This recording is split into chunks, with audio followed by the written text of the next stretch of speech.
Welcome to our commerce point. मैं हूं रुखसाना राशिद। आज की वीडियो में हम करेंगे हमारा chapter formation of contract of sales, goods and their classification. पहले हम हमारा कॉन्ट्रैक्ट ऑफ सेल का मीनिंग समझेंगे। Section 4 of the sale of goods act defines the contract of sale as under A contract of sale of goods is a contract whereby the seller transfer or agrees to transfer the property in goods to a buyer for a price। Section 4 के तहत हमारा sales of goods act हमें ये बताता है कि cell क्या है। सेल एक ऐसी ट्रांसफ़र है जिसमें सेलर है जो वो या तो ट्रांसफ़र करता है या फिर कहता है कि हाँ मैं ट्रांसफ़र कर दूंगा अपनी प्रॉपर्टी गुड्स की दूसरे पर्सन को, जो बायर होता है, एक प्राइस के लिए। जो बायर है जो वो गुड्स का प्राइस पे करता है और सेलर उसको गुड्स दे देता है। A contract of sale consist of the following. हमारे कॉन्ट्रैक्ट ऑफ सेल्स में 2 चीज़ें होती हैं। फर्स्ट देखें, सेल और absolute sale. Goods immediately transferred from seller to buyer. Sale हमें उसे कहते हैं जिसमें हम गुड्स हैं जो वो इमीडिएटली है जो वो सेलर बायर को दे देता है उसके प्राइस के अकॉर्डिंग। सेकंड देखें, एग्रीमेंट टू सेल और conditional sale. Transfer of goods shall take place in future और fulfilment of certain condition.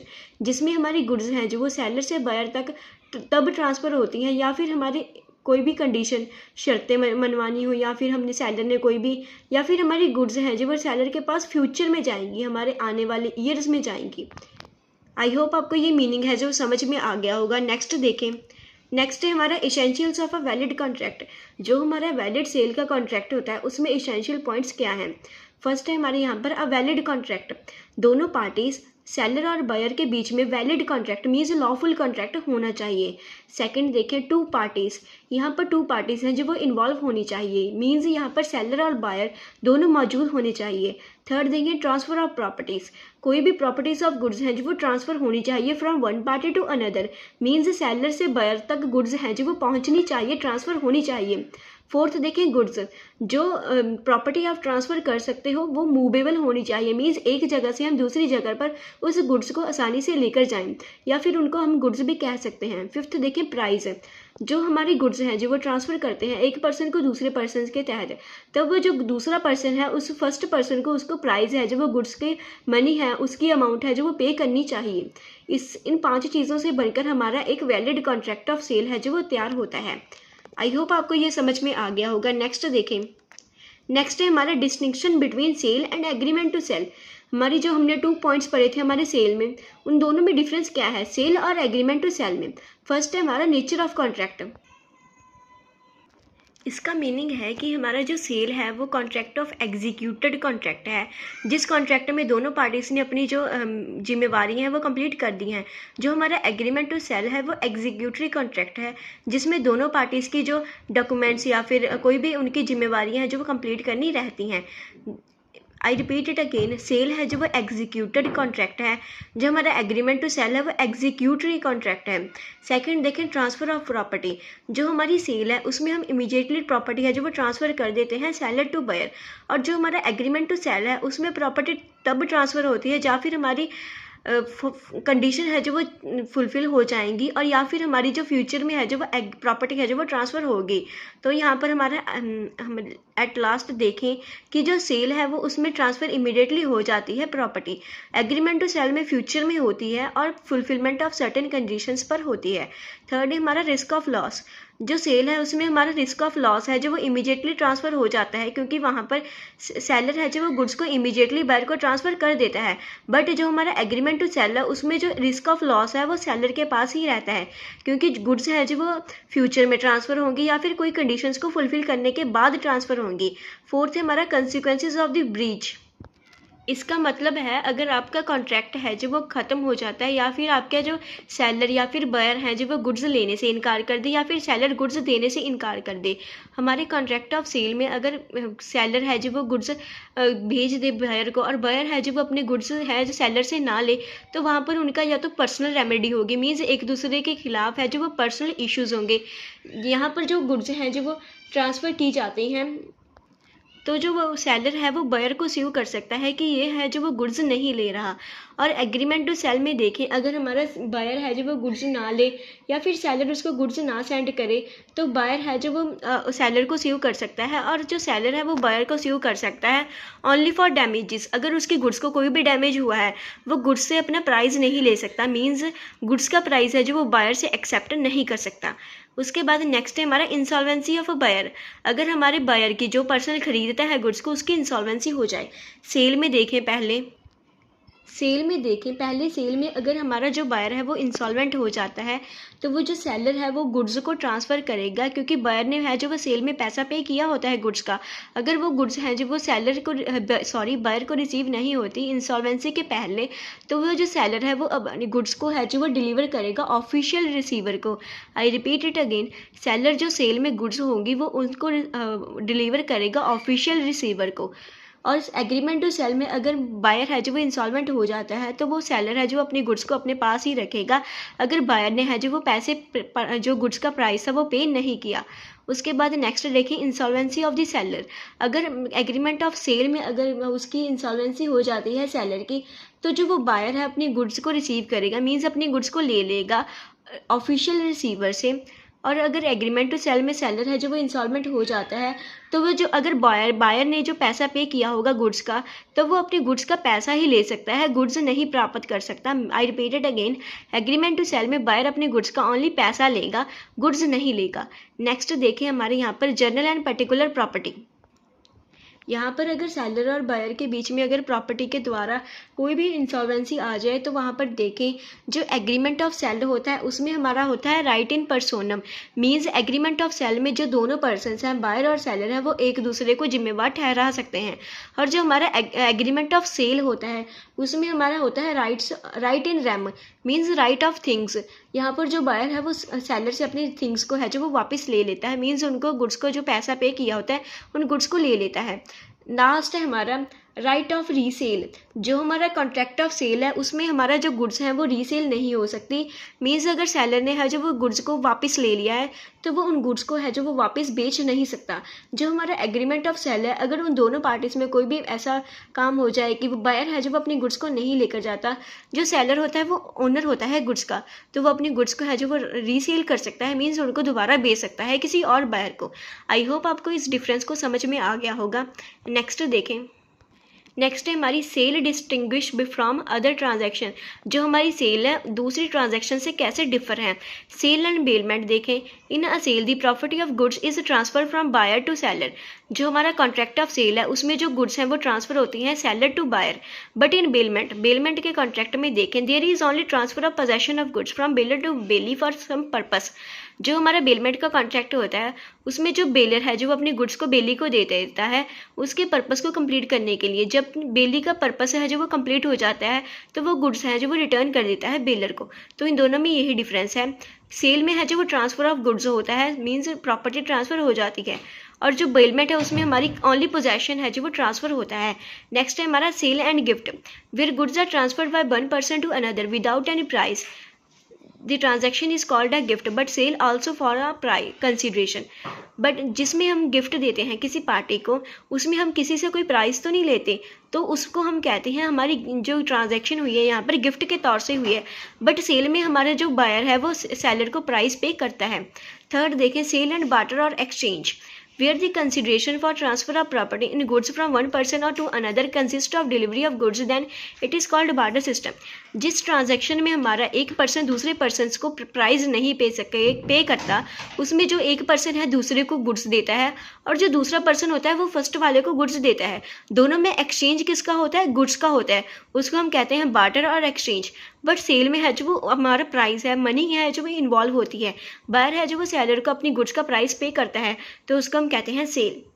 Next है हमारा sale and hire purchase. In a hire purchase agreement it becomes the property of the buyer only after a certain agreed number of installments is paid, but in sale it is executed contract in which the ownership is transferred from seller to buyer as soon as the contract is entered into। जो हमारा hire purchase का agreement होता है उसमें हमारा जो buyer है उसकी प्रॉपर्टी मीन्स वो ओनर तब बनता है जब वो अपनी गुड्स की इंस्टॉलमेंट मीन्स अपनी किश्तें हैं जो वो पे कर देता है, सारी किश्तें तब वो है जो वो गुड्स का ओनर बनता है। बट सेल है जो वो हमारा एग्जीक्यूटर कॉन्ट्रैक्ट होता है। यहाँ पर जो सेलर है वो बायर को अपनी गुड्स देता है और बायर है जो वो इमीडिएटली सेलर को उन गुड्स का प्राइस पे कर देता है। तो इन दोनों में ये डिफरेंस है। नेक्स्ट देखें, नेक्स्ट है हमारा सब्जेक्ट मैटर ऑफ कॉन्ट्रैक्ट की। हमारे कॉन्ट्रैक्ट के क्या सब्जेक्ट मैटर हैं। Section 6 provides that goods from the subject matter of a contract of sale. Goods means every kind of movable property other than actionable claim and money, and includes stock and shares, growing crops, grass, and things attached to or forming the part of the land which are agreed to be served before or sale under the contract of sale. Goods which form the subject matter of a contract of sale is divided into three types. अब जो हम property ले रहे हैं किसी buyer से, sorry seller है जो वो बायर को दे रहा है, अगर उसमें कोई भी गुड्स आती हैं, गुड्स हैं जो वो कैसी होनी चाहिए, गुड्स हैं जो वो इमूवेबल काइंड की होनी चाहिए। मीन्स हम एक जगह से दूसरी जगह पर लेकर जा सकते हैं।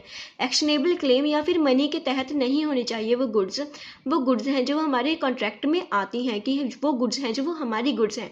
अगर हम किसी लैंड को लेते हैं, उसमें अगर हमारी किसी दूसरी पार्टी की जो सेलर था उसकी क्रॉप्स ग्रो की गई थी या फिर ग्रास थी या फिर कोई और थिंग्स थी जो उस लैंड से जुड़ी हुई हैं, तो वो जो लैंड की थिंग्स थी वो लैंड के अंदर ही आती हैं, तो वो लैंड का हिस्सा है। और वो सेलर है जो वो बायर को गुड्स निकाल कर नहीं देगा, वो गुड्स के साथ है जो वो लैंड है वो उसको ट्रांसफ़र करेगा, उसके नेम पर रजिस्टर कर देगा। आई होप आपको ये समझ में आ गया होगा। वो गुड्स हैं जो वो 3 टाइप्स की मानी जाती हैं। मीन्स 3 टाइप्स में वो कंसीडर की जाती हैं। फर्स्ट है एग्जिस्टिंग गुड्स, सेकंड है हमारा फ्यूचर गुड्स, थर्ड है हमारा कॉन्टिजेंट गुड्स। अब इन तीनों गुड्स को हम ब्रीफली पढ़ेंगे। पहले हम पढ़ेंगे existing goods. Existing goods owned and possessed by the seller at the time of making the contract of sale are called existing goods। वो वाली गुड्स जो सेलर की होती हैं और वो जो जब हम कॉन्ट्रैक्ट बनाते हैं हमारा सेल का, उस टाइम पर है जो वो गुड्स प्रेजेंट होती हैं, तो हम उनको कहते हैं हम एग्जिस्टिंग गुड्स। ये गुड्स हैं जो वो फर्दर डिवाइड हैं 3 टाइप्स में। फर्स्ट है हमारे यहाँ पर स्पेसिफिक गुड्स। ये are those goods are those which are identified and agreed upon the time and of making the contract।